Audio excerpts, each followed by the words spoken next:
ہم اس وقت بچ انٹرنیشنل ہاسپٹل کی نرسز انٹرنیشنل ویک کے موقع پر موجود ہیں، جہاں پر آج چیف گیسٹ ثنا بچا بھی ہمارے ساتھ موجود ہیں. ان کا کیا کہنا ہے اس ایونٹ کے حوالے سے، نرسز ویک کے حوالے سے، ان سے بات کریں گے.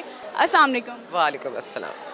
ثنا صاحبہ بتائیے گا، you were the chief guest of this event, اور کیسا لگا ایونٹ کے حوالے سے کیا کہیں گی، نرسز کے حوالے سے کیا کہیں گی، اور جو نرسز ویک کا انعقاد کیا گیا اس حوالے سے کیا کہیں گی؟ دیکھیں، نرسز ہمارے انسنگ ہیروز ہیں، ہم ان کو اتنا کریڈٹ دیتے نہیں ہیں جتنا دینا چاہیے. جہاں تک یہ ہاسپٹل کا معاملہ ہے، ظاہر ہے کہ ہماری فیملی کا ہے، میرے بھائی چلاتے ہیں اس ہاسپٹل کو، اور ہم اس کو چاہتے ہیں کہ اس کو ہر سٹینڈرڈ پر، ہر معیار پر ہم پوری طور پر اس کو سپورٹ کریں، اور اس کے جو بھی ویلنس اور کیئر کے حوالے سے جتنے بھی شعبہ جات ہیں ان کو سب سے آگے لے کر آئیں، انکریج کریں، اپنی کمٹمنٹ شو کریں. اور جو لوگ مطلب ایک ایمبیشن ہوتا ہے لوگوں کا کیئر کے حوالے سے. اور دیکھیں، ڈاکٹرز تو صرف ٹریٹ کرتے ہیں، کیئر آپ کی نرسز ہی کرتے ہیں. تو آئی تھنک ہمیں اس کو پروموٹ کرنا چاہیے، اور ایسے ایونٹس کرنے سے ایک ایمبیشن بھی بنتی ہے، ایک اچھا کرنے کی ایک طاقت بھی انسان میں لگی رہتی ہے، which is I think very very good, very healthy ہونا بھی چاہیے.